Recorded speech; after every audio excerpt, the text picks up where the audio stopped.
Good morning to all. स्वागत है आपका आज के सेशन में वुमेन एंड क्रिमिनल लॉ, महिला एवं आपराधिक विधि। अपना टॉपिक यूनिट सेकंड का टॉपिक थर्ड देख रहे हैं अपन। अभी तक अपन देख चुके हैं crime against women, nature, kind, national और कमिटमेंट्स। सेकंड यूनिट के major hardship to women and Indian laws, rape, sexual harassment of working women in work place, indecent representation of women meaning protection under Indian laws. अपन को देखना है आज indecent representation of women act. Indecent representation मतलब क्या? यदि हम शाब्दिक अर्थ में जाएं कि इंडिसेंट माने क्या, इंडिसेंट माने होता अशिष्ट, जो शिष्ट नहीं है। अशिष्ट मतलब जो कि शिष्ट नहीं है। अशिष्ट रूपण, और रूपण मतलब उनका चित्रण। अशिष्ट रूपण मतलब महिलाओं का अशिष्ट रूपण जो प्रदर्शन है वो, या उनको इस तरह से प्रदर्शित किया जाता है, उस पर प्रतिषेध लगना चाहिए। इसके लिए अधिनियम आया था, उसकी अपन बात करेंगे, 1986 में आया था। लेकिन सबसे पहले हमको ये जानना आवश्यक है कि अशिष्ट रूपण माने क्या। जो महिलाओं की शिष्टता के अनुकूल नहीं है, जहाँ जिनको इस तरह से प्रदर्शित किया जाता है, तो उससे महिलाओं का जो सौंदर्य है, या उनको सौंदर्य को इस तरह से प्रदर्शित किया जाता है आधा नग्न रूप में, नग्न रूप में, या ऐसे भाव में प्रदर्शित किया जाता है जिससे कि लोगों को उत्तेजना आए, या लोगों को क्षोभ हो, महिलाओं को क्षोभ हो, और उनके प्रति लोगों की भावनाएं अच्छी ना हो। मतलब लोग उनको गलत तरीके से, गलत दृष्टि से देखना शुरू कर दें, है ना। तो वो अशिष्ट रूपण में आएगा। Sir please advise subject and unit once again. Okay, subject है वुमेन एंड क्रिमिनल लॉ बेटा, है ना। सब्जेक्ट का नाम है वुमेन एंड क्रिमिनल लॉ, महिला एवं आपराधिक विधि, यूनिट सेकंड, और उसका topic third, indecent representation of women, महिलाओं का अशिष्ट रूपण प्रतिषेध अधिनियम। महिलाओं का अशिष्ट रूपण प्रतिषेध अधिनियम। तो जो महिलाएं हैं प्रकृति की अनुपम कृति हैं। हम ये कह सकते हैं कि महिलाओं के बिना इस संसार में उत्पत्ति नहीं हो सकती, और हालांकि पुरुष के बिना भी नहीं हो सकती, लेकिन महिलाएं उसका आधार भूमि है, माँ है। एक अपने बच्चे को 9 महीने तक एक महिला अपने पेट में बच्चे को रखती है। उस दौरान में वो क्या कुछ सहती है, क्या कुछ नियमों का पालन करती है, कितने अनुशासन को धारण करती है, जब जाके एक जीवित संतान उत्पन्न होती है। और वो जीवित संतान हो जाने के बाद क्या वो मुक्त हो जाती है? नहीं हो जाती। और ऐसा कहते हैं, कहा जाता है कि महिलाओं को जब बच्चों का जन्म होता है, यदि वो सिजरेन नहीं है, डायरेक्ट नेचुरल हुआ है, तो ये कहा जाता है एक माँ फिर से जन्म लेती है। मतलब इतना कष्ट होता है, इतना भारी कष्ट सहने के बाद माँ बच्चे को जन्म देती है। उस बच्चे को जन्म देने के बाद उसको चलने तक, बोलने तक, खाने तक पहुँचाने तक उसको रातों की नींद त्यागनी पड़ती है। वो खुद गीले में सोती है, बच्चे को सूखे में सुलाती है, बार बार उठती है, रात में 10 बार 50 बार उठती है। जब जब वो रोता है तब तक उठती है। उसके भूख के, उसके प्यास की, उसकी पॉटी की, उसकी सुसु की सारी व्यवस्थाएं वो लगातार करती रहती है। जब जाके माँ एक बच्चे को पाल पाती है, थोड़ा बड़ा कर पाती है कि वो चलने लगता है, चलता है, बढ़ता है, पलता है, फिर पढ़ने लगता है, आप जैसा और हम जैसा हो जाता है, और बड़ा होकर कहता है माँ आपने हमारे लिए क्या किया। एक लड़की से प्यार करने लगता है और उसको लेके निकल जाता है, घर को छोड़ के, माँ को लेके, माँ को बाप को छोड़ के चला जाता है, और कहता है आपने हमारे लिए क्या किया। अरे हम माँ बाप वो हैं जिसके लिए यदि हम अपना शरीर की चप्पल भी बनवा दें तो वो भी कम हो जाए। एक बार एक पुत्र ने कहा था, माँ आप कहो तो मैं आपके लिए अपने शरीर के चप्पलें बनवा दूँ, जूते बनवा दूँ। तो माँ ने कहा कि ये चप्पल और जूते की जिसकी बनवाने की बात कर रहा है, ये शरीर तू कहाँ से लेके आया है? ये भी तो मेरा दिया हुआ है, ठीक है ना। माँ वो है, पिता वो है जिनके हम एहसान का कर्जा कभी नहीं चुका सकते हैं। इसलिए नहीं चुका सकते हैं क्योंकि वो भगवान हैं हमारे, जो इस पृथ्वी पर, इस संसार में हमारे लिए लाए हैं। वो हमारा पालन पोषण करते हैं, सारे दुख सहते हैं, सारे कष्ट सहते हैं, उसके बाद हमको इस लायक करते हैं कि हम अपने पैरों पर खड़ा हो जाएं। और हमारा शरीर मजबूत हो जाता है, मांसपेशियाँ मजबूत हो जाती हैं, शरीर की हड्डियों का आकार बढ़ जाता है, तो हम कुछ अपने आप को समझने लगते हैं और कहते हैं आई एम समथिंग। माँ बाप बुजुर्ग हो जाते हैं, हम उनको समझते हैं कुछ भी नहीं, इनको कुछ भी नहीं आता। हम बहुत सब कुछ जानते हैं, ये सेकेंडरी मैटर है, लेकिन अब हम सब्जेक्ट की बात करें फिलहाल तो इंडिसेंट रिप्रेजेंटेशन की बात हो रही है। ये महिला, ये बहन, ये भाभी, ये देवरानी, ये जेठानी, ये जो महिलाओं के विभिन्न रूप हैं, ये सब इंडिसेंट रिप्रेजेंटेशन के पात्र नहीं हैं, अशिष्ट रूपण के पात्र नहीं हैं, ये सम्मान के पात्र हैं। इनका सम्मान होना ही चाहिए। लेकिन आप देखते होंगे ना मार्केट में आज शैम्पू का एडवर्टाइज हो, चाहे साबुन का एडवर्टाइज हो, किसी बड़ी मशीनरी का एडवर्टाइज हो, किसी मकान का एडवर्टाइज हो, या किसी 4 व्हीलर का व्हीकल का एडवर्टाइज हो, हर जगह महिला को अर्धनग्न अवस्था में दिखाया जाता है।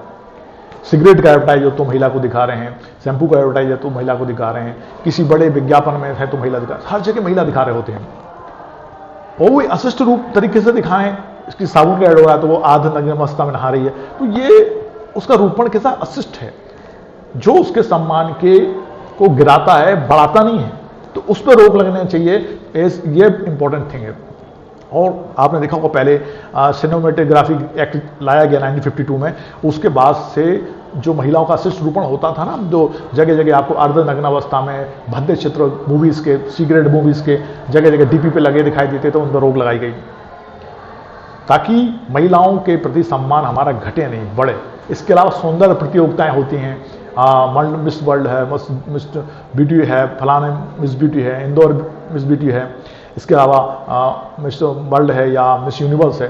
तो उन प्रतियोगिताओं में भी कहीं ना कहीं अश्लीलता आ जा रही थी, तो उसको रोकने के लिए भी उन्होंने कहा कि भाई सौंदर्य प्रदर्शन बुरा नहीं है, सौंदर्य दिखाने की चीज़ है, पर उसको सम्मान के दायरे में, आदर के दायरे में, जिससे कि महिला का जो सम्मान है वो गिर ना जाए, इस तरीके से दिखाया जाए। और उसको दिखाने में भी क्या किया जाए कि उससे संबंधित समिति है, उच्च गठित समिति, उच्च जिसमें अच्छे लोग बैठेंगे जो उसका ध्यान रखेंगे, पूरे अनुशासन के साथ सौंदर्य प्रतियोगिताएं हों। तो उस पर भी काफ़ी कार्रवाई हुई, काम हुए, और जाके आज उस पर काम चल रहा है।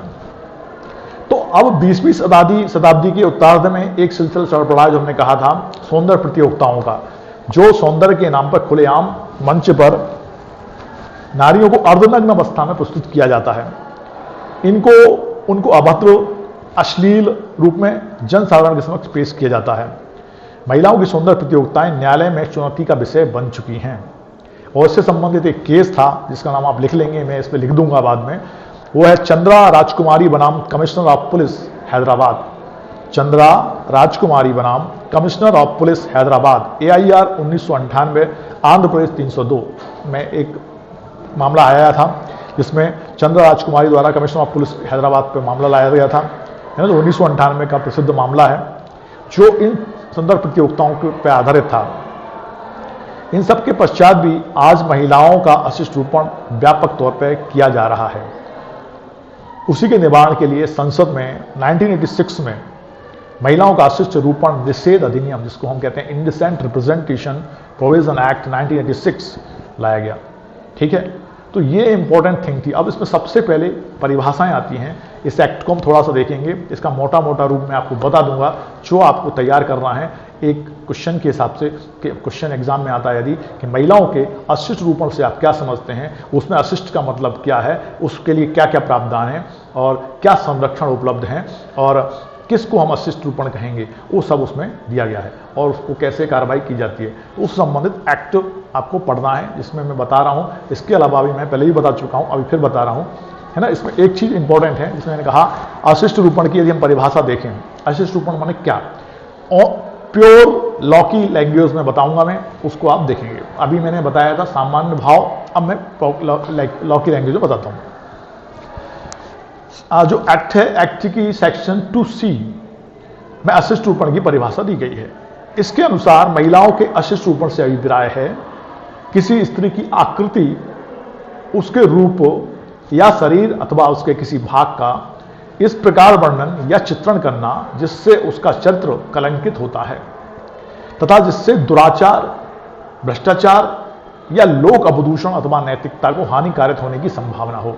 ये प्योर लैंग्वेज है क्या की लॉ की, जिसमें उन्होंने परिभाषा दी है कि अशिष्ट मतलब क्या।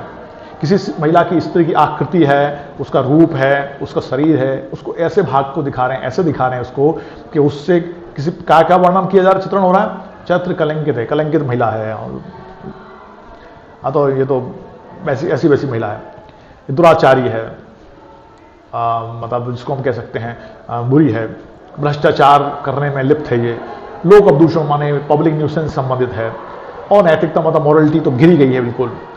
तो उससे भाव क्या आ रहा है हमारे मन में, ये भाव कैसे आया हमको, उनके रूपण से आया है। बाकी हमने नहीं पता, हमको नहीं पता, हम नहीं जानते कि वास्तव में वो कैसे रहती हैं। विस्तृत भाव में हम यह कह सकते हैं कि स्त्री को इस रूप में प्रदर्शित करना जिससे उसकी लज्जा भंग होती है। लज्जा भंग होती है, इसको हम आईपीसी में जानते हैं, सेक्शन 354, जिसमें आईपीसी में लिखा है लज्जा भंग के बारे में। मैं आपको बता देता हूं, प्योर सेक्शन के आधार पर बताता हूं, उसके बाद में मैं बताता हूं आपको उसके डिटेल के आधार पे, है ना। सबसे पहले हम देखते हैं लज्जा भंग, सेक्शन 354 ऑफ आईपीसी। स्त्री की लज्जा भंग करने के आशय से उस पर हमला या आपराधिक बल का प्रयोग।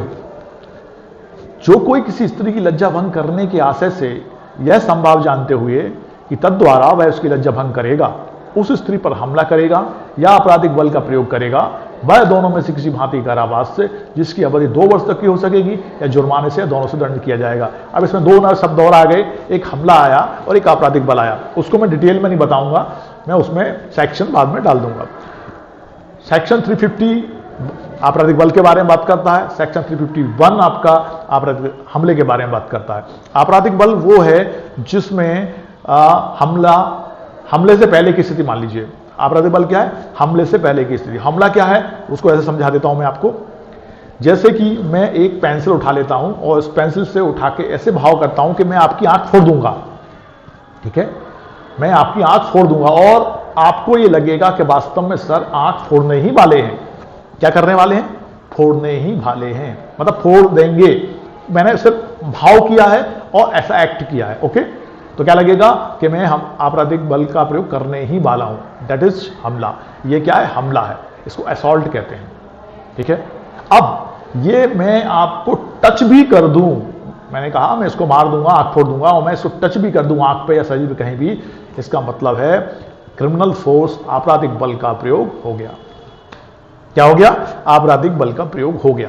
तो हमला किया जा रहा है या आपराधिक बल का प्रयोग किया जा रहा है, इस हेतु किया जा रहा है कि उससे क्या होगा, उसका लज्जा भंग होगी। किसकी? किसी की लज्जा भंग करने के आशय से। तो वो लज्जा भंग, जैसे कि अब मैं कहूं कि और समझाने के लिए, कोई महिला बैठी है जो घूंघट डाल के बैठी है, ठीक है, उसको घूंघट डालने का राइट है, और उसको घूंघट डालती है वो अपने संस्कृति के हिसाब से, और घूंघट नहीं हटाती है। कोई व्यक्ति उसका घूंघट हटा दे, पहले तो ये कह रहा था कि मैं घूंघट हटा दूंगा, घूंघट हटा दूंगा, और वो हाथ बढ़ा रहा है, मतलब हमला। उसने घूंघट हटा दिया, मतलब आपराधिक बल का प्रयोग, ठीक है, समझ में आ गई बात। तो ये लज्जा भंग है, इतना ही लज्जा भंग के लिए पर्याप्त है। तो अब यहां पे बात आ रही है कि लज्जा भंग के लिए वो क्या कर रहा है? आपराधिक बल या बल का प्रयोग कर देता है, और उससे महिला की स्थिति ऐसी आ जाती है, जैसे कि मैंने कहा घूंघट हटा दिया, तो ऐसी स्थिति में आ गई, उसको शर्म हो गई है, लज्जा हो, परेशान हो गई है, उसको नहीं दिखाना था अपना चेहरा किसी को, वो चेहरा दिख जाता है। ये तो सिर्फ एक एग्जाम्पल था, इसके अलावा आप देख रहे हैं कितना ज्यादा अंग प्रदर्शन होता है, वो सब काय में आएगा, आपका अशिष्ट रूपण में आएगा। भाई किसी पुस्तक में नारी का ऐसा चित्रण, अब उनने यहाँ पे चित्रण नहीं बनाया, लेकिन चित्रण ऐसा किया है, कोई कहानी लिख रहे हैं जिसमें जो उपन्यास होते हैं, उन उपन्यासों में ऐसा लिखा जाता है। हम देखते हैं हम कैसे कैसे उपन्यास आते हैं, सेक्सुअल उपन्यास भी आते हैं, कॉमेडी वाले उपन्यास भी आते हैं, मर्डर वाले भी उपन्यास आते हैं, वायलेंस वाले उपन्यास भी आते हैं। तो वो सब जिससे व्यक्ति में कामोत्तेजना बढ़ जाए, मतलब किसी को पढ़ते पढ़ते उनको ऐसा लगे कामोत्तेजना बढ़ जाए, व्यक्ति के अंदर धर्म अर्थ काम मोक्ष होते हैं ना, तो काम बढ़ जाए, मतलब विषय वासना से संबंधित है, अथवा चरित्र पर प्रतिकूल प्रभाव पड़े, उसको पढ़ के लोगों का चरित्र ऐसा दुष्चरित्र हो जाए, मतलब गंदी गंदी की हरकतें करने लगें, गलत तरीके से लोगों को देखने लगें, महिलाओं के प्रति उनका भाव बदल जाए, तो उनका चरित्र पतन हो रहा है। तो ऐसे पतन वाले लोग ही तो क्राइम कर देते हैं। कोई रेप कर रहा है, तो कोई किसी महिला पे एसिड फेंक रहा है, तो कोई महिला को टांग पकड़े खींच रहा है, हाथ पकड़े खींच रहा है, उसको परेशान कर रहा है। क्यों? क्योंकि मन में ऐसा भाव आया, उसको तो ऐसी ही है। ये कैसे आया? क्योंकि उसको उन चीजों को पढ़ के, उन चीजों को देख देख के उसका भाव उनके प्रति कैसा बन गया? गिर गया भाव। उसको लगा कि ऐसा होता है, एक्चुअल में वो ऐसा कुछ होता नहीं है। प्रदर्शन ऐसा किया गया कि उसको भाव ऐसा आ गया कि महिलाएं ऐसी होती हैं, कि ऐसा नहीं है। और उसका भाव कहां से गिरा? उन चीजों को देख के, उन चित्रण को देख के, उन कहानियों को पढ़ के, उन अश्लील साहित्य को पढ़ के, या अश्लील सीडीज को देख के, या अश्लील वेबसाइट्स को देख के, कुछ भी, वो सब कायम आ जाएगा आपका। इसमें आ जाएगा आपका लज्जा भंग में, सॉरी उसमें अशिष्ट रूपण में। जो अशिष्ट रूपण किया गया उसका प्रभाव सबसे ज्यादा किस पे पड़ता है? युवा अवस्था के लोगों पर पड़ जाता है, जिनको संपूर्ण ज्ञान नहीं है अपने धर्म का, अपने साहित्य का और अपने व्यक्तित्व का, कि भाई धर्म अर्थ काम मोक्ष सीढ़ियां हैं, इसके हिसाब से व्यक्ति को जीवन जीना है, और वो कम उम्र में कम समय में गलत कामों में लग जाता है। तो प्रभाव कहां से पड़ा? इनडिसेंट रिप्रेजेंटेशन के कारण। अच्छा, अब पड़ जाता है चतुर्थ प्रतिकूल प्रभाव पड़ता है जो दंडनीय है, और कैसा है? दंडनीय अपराध है। इसके बारे में जो मैंने बात कही ना, किसी भी पुस्तक में नारी का ऐसा चित्रण अथवा रूपण किया जाना जिससे व्यक्ति में कामोत्तेजना बढ़ती है अथवा चरित्र पर प्रतिकूल प्रभाव पड़ता हो, दंडनीय अपराध है। ये किसमें कहा गया था? 3 केसेस हैं जिनके नाम आप लिख लेंगे और मैं उस पर भी लिख दूंगा। रणजीत डी उडेशी बनाम state of Maharashtra AIR 1965 supreme court 881। Chandrakant Kalyan Das Kakodkar बनाम state of Maharashtra AIR 1970 supreme court 1390। और दीपा बनाम SI police 1986 criminal law journal 1120। इन 3 केसों में इस पर संबंधित बात कही थी, इससे संबंधित निर्णय दिए गए थे। ठीक है। अच्छा, अब अपन ये सिर्फ हमने डेफिनेशन क्लॉज के हिसाब से मैंने आपको क्या परिभाषा बताई है अभी? अशिष्ट रूपण की। अब आपकी बाकी की परिभाषाएं जो इसमें है वो हम थोड़ा सा और देखेंगे, उसके बाद इसकी डिटेल में जाएंगे। इस विज्ञापन अब है का 2 का एक्चुअल में आपको और बताना चाहता था कि जब एक्ट बनता है तो पहला क्लॉज तो ये बताता है टेरिटोरियल एरिया, उसका क्षेत्र कौन सा है। आज हमने क्या कहा, तो कोई एक्ट बनता है तो पहला सेक्शन जो होता है लगभग उस क्षेत्राधिकार के बारे में होता है कि वो कहां कहां लागू होगा, कितने पे लागू नहीं होगा, कब किस तारीख को लागू होगा, सेक्शन 1 में आता है लगभग। और सेक्शन 2 लगभग डेफिनेशन क्लॉज रहता है जो उस संबंधित एक्ट में आए हुए इंपॉर्टेंट टेक्नोलॉजिकल जो वर्ड रहते हैं या जो विशिष्ट वर्ड रहते हैं जो हमने पहले नहीं सुने, उनको डिफाइन करने के लिए होता है। उससे पहले मैं एक चीज और आपको बताना चाहता हूं, आप सबको पता होगी डेफिनेशन माने क्या होता है। डेफिनेशन मतलब वो एक शब्द जो एक बड़ी परिभाषा को लेके बैठा है, जो किसी चीज के बारे में लेके बैठा है। जैसे मैं कहूं, मैंने कहा पेंसिल, तो आपने मस्तिष्क में क्या आता है?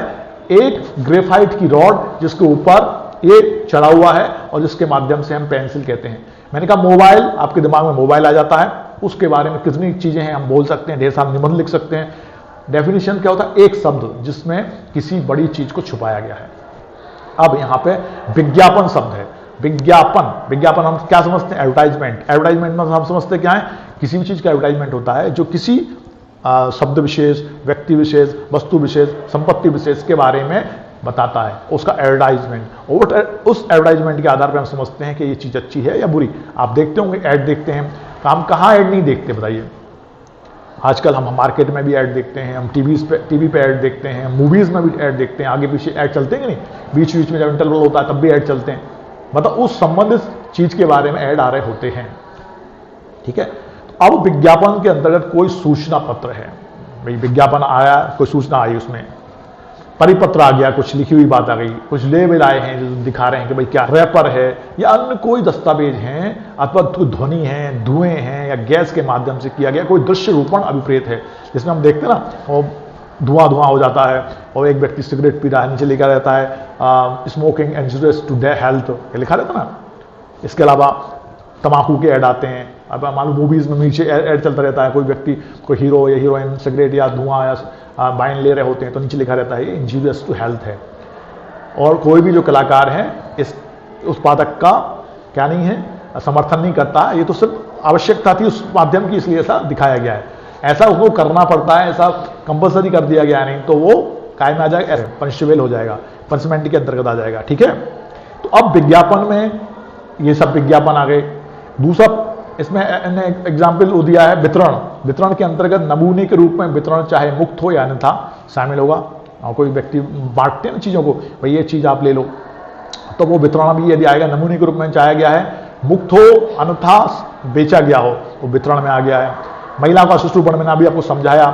तो ये कुछ डेफिनेशन क्लॉज हैं जो इतने आवश्यक नहीं, मैंने आपको बता दिए। एक तो इंपॉर्टेंट था विज्ञापन, दूसरा वितरण हो गया, तीसरा मैंने आपको बताया था क्या, अशिष्ट रूपण। इससे ज्यादा हमको आवश्यकता जानने की है नहीं। अब आता है सेक्शन नंबर 3 जो बताता है महिलाओं का अशिष्ट रूपण करने वाले विज्ञापनों पर प्रतिषेध। जो विज्ञापन महिलाओं का अशिष्ट रूपण करते हैं उन पर रोक लगनी चाहिए। रोक है, सेक्शन वो क्या कहता है, रोक है। चलो अपन बात कर रहे थे महिलाओं का अशिष्ट रूपण करने वाले विज्ञापनों का प्रतिषेध। ऐसे विज्ञापन जो महिलाओं का अशिष्ट रूपण करते हैं उनका प्रतिषेध होना ही चाहिए।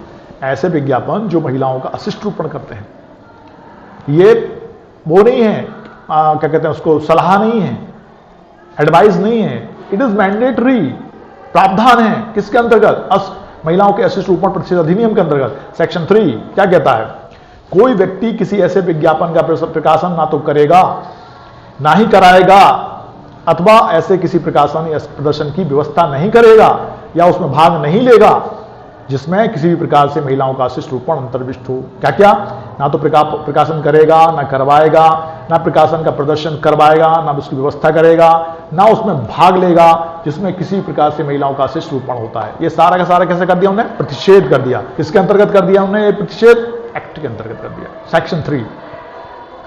मतलब अब ये प्रतिषेध हो गया कि महिलाओं का ना तो अशिष्ट रूपण करने वाला कोई विज्ञापन प्रदर्शित किया जाएगा, ना प्रदर्शन करवाया जाएगा, ना कोई इसकी व्यवस्था करेगा, ना उसमें भाग लेगा। यदि लेता है तो अपन आगे देखते हैं। अभी सेक्शन 3 ने प्रतिषेध कर दिया। अब सेक्शन 4, महिलाओं का अशिष्ट रूपण करने वाली पुस्तकों, पुस्तिकाओं आदि के प्रकाशन और डाक से भेजने का भी प्रतिषेध है। क्या का अशिष्ट रूपण करने वाली पुस्तक और पुस्तिकाएं आदि के प्रकाशन, मतलब पब्लिकेशन नहीं होना चाहिए, और डाक से भेजने का भी, ऐसी पुस्तकें पोस्ट के माध्यम से नहीं भेजी जाएंगी, इसका प्रतिषेध किया जाएगा।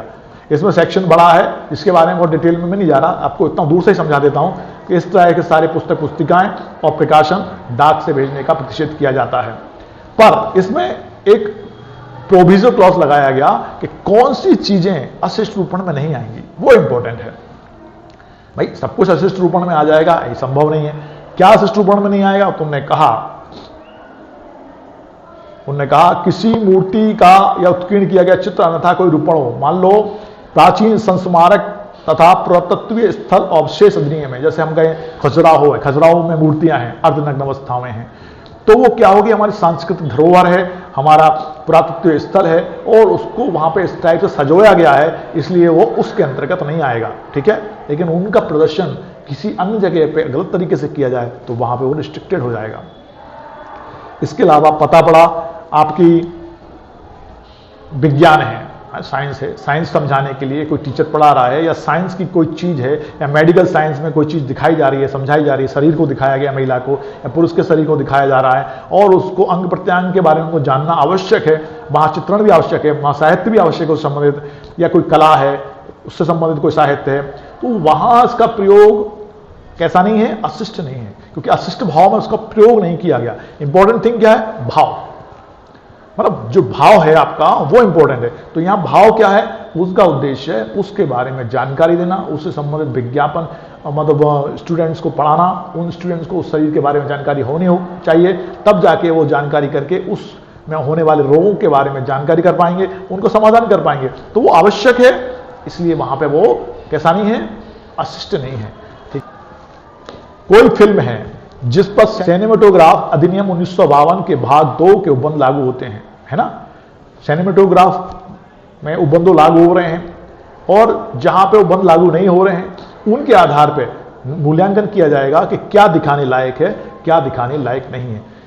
आवश्यक थे, मतलब मूवी है, जैसे एक मूवी आई थी बीच में, आपको ध्यान होगा, वो कौन सी डाकू थी, फूलन देवी थी, और फूलन देवी को वहां के लोग दबंगों ने उसको मतलब उसके साथ रेप किया और उसको नग्न अवस्था में पूरे गांव में उसको घुमाया था। तो वो फिल्म की स्टोरी के आधार पे आवश्यक था कि यदि उसको नहीं दिखाते तो वो उसको दिखाया गया है, उन्होंने दिखाया, उसके आधार पे हम उसको इसमें नहीं ला सकते कि अशिष्ट रूपण किया गया है, या इससे संबंधित अन्य कोई चीजें हैं, या माँ से संबंधित है, या बच्चों को दूध कर पिलाते हुए माँ फीडिंग कर रही है, वो दिखाया जा रहा है। वो किस लिए दिखाया जा रहा है, ताकि माएँ बहनें अपने पुत्रों बच्चों को फीडिंग करें, क्योंकि वो जो दूध है, वो जो प्रथम स्तनपान है, वो कैसा है, ऐसा है जो बच्चों के लिए अमृत है, उनके जीवन भर रोगों से, दोषों से लड़ने में मदद करता है। इसलिए तो ऐसी जो चीजें हैं जो उनके उत्थान के लिए हैं, मतलब जो उनके पतन के लिए नहीं है, जो उनको अशिष्ट नहीं दिखाती, वो तो अलाउ की जा सकती हैं, लेकिन बाकी कुछ अलाउ नहीं है। ऐसा उनने सेक्शन 3 और 4 में कहा, ना तो प्रकाशन होगा, ना वितरण होगा, ना भेजी जाएंगी, ना प्रकाशित की जाएंगी, लेकिन 3 और 4 में ये 2 बातें कही। अब उसमें अपन आगे देखते हैं तो सेक्शन 3 और 4 इस बारे में बात करते हैं, जो रिस्ट्रिक्टेड कर देते हैं इन चीजों को। अब वहीं आती है प्रवेश करने और तलाशी लेने की शक्ति, सेक्शन 5 के अंतर्गत। अब प्रवेश कौन करेगा, तलाशी कौन लेगा? जो इस हेतु एथोराइज किया गया है, जिनको इस हेतु अथॉरिटी दी गई है कि वो उसमें, उस संस्थान में, उस जगह पे प्रवेश करें जहां पे ऐसा पब्लिकेशन हो रहा है, जहां पे ऐसा प्रोडक्शन हो रहा है, या जहां पे ऐसी स्लाइड्स बनाई जा रही हैं, चित्रण धुएं बनाए जा रहे हैं, विज्ञापन बनाए जा रहे हैं। तो कैसे प्रवेश करेंगे उसके बारे में अपन जान लेते हैं फास्ट। नंबर 1, ऐसे नियमों के अधीन जैसे कि भेद किए जाएं। इसका मतलब क्या है? ऐसे रूल्स जो भेद किए जाए, मतलब प्रिस्क्राइब किए जाएं, जैसे लॉ के अंतर्गत किए जाते हैं। राज्य सरकार, मतलब स्टेट गवर्नमेंट द्वारा प्राधिकृत कोई राजपत्रित अधिकारी का स्टेट ऑफिसर उन स्थानीय सीमाओं के भीतर जिसके लिए भाई इस प्रकार प्राधिकृत किया गया है। पता पड़ा क्षेत्र है, मान लीजिए सुदामा नगर है, एशिया की सबसे बड़ी कॉलोनी है, उसके लिए कोई अथॉरिटी बनाई है, उस क्षेत्र के लिए कोई बहुत बड़ा क्षेत्र है, वो अथॉरिटी बनाई है, तो उसका काम है उस क्षेत्र में संरक्षण प्रोटेक्शन करना। नंबर 1, उचित समय में, उचित समय मतलब एक रीजनेबल टाइम में ऐसी सहायता सहित जैसी वह आवश्यक समझे, पुलिस से प्रोटेक्शन ले सकता है, मदद ले सकता है उनकी। तथा यदि कोई हो किसी स्थान में जहां उसके विश्वास करने का कारण है, खुद के माध्यम से या किसी ने उसको सूचना दी है, इस अधिनियम के अधीन कोई अपराध गठित किया जा रहा है, indecent representation protection provision act के अंतर्गत कोई अपराध हो रहा है, तो वो ऐसे स्थान में प्रवेश कर सकेगा और तलाशी ले सकेगा। ठीक है, ये पहला था फर्स्ट क्लॉज का ए। बी है, कोई विज्ञापन या पुस्तक, पुस्तिका, पेपर, स्लाइड, फिल्म, लेखन, रेखाचित्र, रूपण या आकृति को जिसके संबंध में उसे विश्वास करने का युक्तियुक्त कारण है, रेखाचित्र, आकृति इस अधिनियम के अधीन किसी उपबंध का उल्लंघन हो रहा है, अभिकृत कर सकेगा। क्या सेकंड पॉइंट की बात कर रहे थे? मान लो जो मैंने अभी इतनी सारी पढ़ी, विज्ञापन है, पुस्तक, पुस्तिका, पेपर, स्लाइड, फिल्म, लेखन, रेखाचित्र, रूपण, आकृति, यदि इससे संबंधित कोई चीज है वहां, तो वो क्या करेगा? उसको वहां उल्लंघन हो रहा है उससे संबंधित इस अधिनियम से संबंधित, तो उनको अभिकृत कर लेगा, माने कलेक्शन कर लेगा, वहां से ले लेगा, उठा लेगा। वहीं सी पॉइंट है खंड का, जो भी मैंने पहले पढ़ा था, उल्लिखित स्थान में पाए गए कोई रिकॉर्ड, रजिस्टर, दस्तावेज, रिकॉर्ड रजिस्टर मतलब जो रजिस्टर होगा वहां पे जिसमें रिकॉर्ड रहते हैं, दस्तावेज हैं, या अन्य कोई मौलिक पदार्थ का परीक्षण कर सकेगा, मतलब और चीजें देखेगा। वहीं भी हम जब सर्च करते हैं तो हम देखते हैं कि वास्तव में वहां पे क्या क्या उपलब्ध है, उसमें रजिस्टर है, रिकॉर्ड हैं, उन सबको देखेगा, उनको अभिकृत कर लेगा, उनको सर्च करने की कोशिश करेगा, उसमें कुछ पॉइंट आउट करेगा, कुछ मिलेगा, कुछ नहीं मिलेगा, वो सब उसको करना है। बस प्रोविजो इसमें लगाया हमने एक और, मतलब सेक्शन 5 सिर्फ खाली नहीं है, इसमें प्रोविजो है। प्रोविजो मतलब परंतु, जो करेगा इन परंतु के अंतर्गत करेगा। कैसे करेगा देखें, इस उपधारा के अधीन किसी व्यक्तिगत निवास गृह में, मतलब किसी का पर्सनल घर है मान लो, बिना वारंट के प्रवेश नहीं किया जाएगा। विदाउट वारंट के वो उसमें प्रवेश नहीं करेगा। वारंट क्या होता है? जो मजिस्ट्रेट द्वारा उसको प्रदान किया जाता है, सर्च वारंट होता है, तब हम प्रवेश कर सकते हैं किसी घर में। परंतु यह और कि इस उपधारा के अधीन अभिग्रहण की शक्ति का प्रयोग जिस दस्तावेज, वस्तु या चीज का ऐसा विज्ञापन हो जिस उसकी अंतर्वस्तु को सम्मिलित करते हुए यदि कोई हो किसी दस्तावेज, वस्तु या चीज के संबंध में किया जा सकेगा, यदि विज्ञापन या उस पर उभारे गए होने या अन्यथा होने के कारण ऐसी दस्तावेज, वस्तु या चीज से उसकी उपयोगिता या विक्रय मूल्य को प्रभावित किए बिना पृथक न किया जा सकता हो। मतलब उनको बहुत सावधानी से लेगा जो भी चीजें वहां मिल रही हैं, कि ताकि उनको नुकसान ना हो, क्षति ना पहुंचे, क्योंकि जब तक डिसाइड नहीं हो जाता कि वास्तव में वो सिर्फ उल्लंघन से संबंधित है, तब तक उनको नष्ट नहीं किया जा सकता है। तो उनको ऐसे अभिगृहित करेगा जिससे किसी चीज का नुकसान ना हो। भाई सेकंड पॉइंट कहा है कि सीआरपीसी 1973 के उपबंध जहां तक संभव हो इस अधिनियम के अंतर्गत की गई तलाशियों और वारंटों पे अभिग्रहण पर उसी प्रकार लागू होंगे जैसे कि वो सीआरपीसी के अंतर्गत की जा रही कार्यवाही के अंतर्गत लागू होते हैं। इसका मतलब है अलग से उनने तलाशी वारंट या अभिग्रहण के लिए कोई अधिनियम, इसमें अधिनियम में अलग से प्रावधान नहीं किए। यदि अलग से प्रावधान करते हैं तो वो बड़ा हो जाता। अच्छा, एक और चीज की जाती है, जब किसी चीज से संबंधित विधान पहले से है ना, यदि पहले से कोई विधान है तो उस विधान का उपयोग उस नए विधान में किया जाता है। और क्या कहा जाता है कि उसको ऐसा समझा जाए कि उस विधान में भी जैसा उसका उपयोग किया गया है वैसा इसमें किया जाएगा। तो तलाशियों और अभिग्रहण पे वैसी प्रक्रिया लागू की जाएगी जो सीआरपीसी दंड प्रक्रिया संहिता 1973 के अंतर्गत की जाती है। ठीक है, ये इंपॉर्टेंट बात समझने लायक है। और सेक्शन 94 के वारंट के प्राधिकार के अधीन की गई तलाशी का अभिकरण पर लागू होंगे। मतलब सेक्शन 94 आप सीआरपीसी पढ़ लेना, नहीं तो मैं बता दूंगा, और नहीं समझ में आए तो आप देख सकते हैं, मैंने पहले से सेक्शन 94 पे भी एक वीडियो बना के डाला हुआ सीआरपीसी पर, है ना, तो वहां से आप देख लेना उसको। अभी इतना समझ लो कि जो सारी कार्रवाई होंगी कैसे होंगी, तलाशी वारंट के माध्यम से होंगी। वारंट जो होगा, तलाशियां और अभिकरण होगा, वो सीआरपीसी में जो प्रोसेस बताई गई है उसके अंतर्गत होंगे। अब भाई थर्ड पॉइंट है, जहां कोई व्यक्ति उपधारा 1 के खंड खा या गा के अधीन कोई वस्तु अभिकृत करता है, वहां भाई यथाशीघ्र निकटतम मजिस्ट्रेट को सूचित करेगा। मान लो जो अधिकारी गया था और वहां पे कोई चीज उसमें मिली और उसको उसने अभिकृत किया है, वहां से लिया है ना, और कलेक्शन किया है उसका, तो उसकी जो जानकारी है यथाशीघ्र किसको देगा, निकटतम मजिस्ट्रेट को देगा, उसको सूचित कर देगा और उसकी अभिरक्षा के संबंध में आदेश प्राप्त करेगा। उनसे पूछेगा कि भाई इसको हमको कहाँ रखना है, आप बताएं इसको कहाँ पहुंचा दें। ऐसा कौन करेगा, वो अधिकारी करेगा जिस अधिकारी ने उस वारंट के अंतर्गत काम किया था। कोई चीज अभिगृहित की है, कोई दस्तावेज लिए हैं, तो उनको वो कहाँ रखे इसके संबंधित जानकारी देगा और सूचित करेगा कि हम क्या करें। ठीक है, लेकिन एक सेक्शन और देख लो, उसके बाद हम कल देखेंगे सेक्शन 6 शास्त्रियों के बारे में। शास्त्रीय मतलब सैंक्शंस, सैंक्शंस माने दंड, दंड के बारे में और देख लो, फटाफट देखना है क्योंकि टाइम खत्म हो रहा है।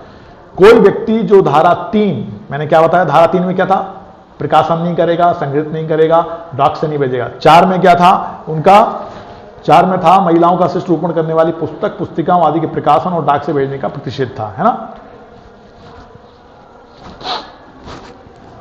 सेक्शन 3 और 4 के उपबंधों का उल्लंघन करता है, मान लो कोई ऐसा उल्लंघन करता है जो सेक्शन 3 और 4 में दिए गए हैं, तो प्रथम बार दोष सिद्धि पर, मतलब फर्स्ट टाइम जब पकड़ा गया तो उसको दोष सिद्धि होती है, मतलब कन्विक्शन होता है, कन्विक्शन होता है।